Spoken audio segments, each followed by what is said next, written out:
जीवन में कोई भी ठोस कदम उठाने से पहले ईश्वर के आगे चले जाना चाहिए, क्योंकि हम सबसे झूठ बोल सकते हैं, ईश्वर से नहीं।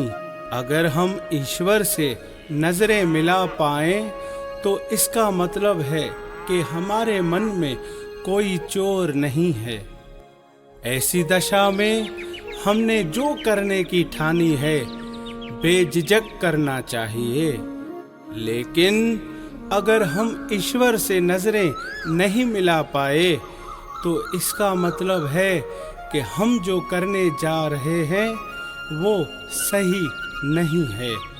फिर जो हम करने जा रहे थे उस पर पुनर्विचार करना चाहिए। प्यार से बोलिए, जय समाधान।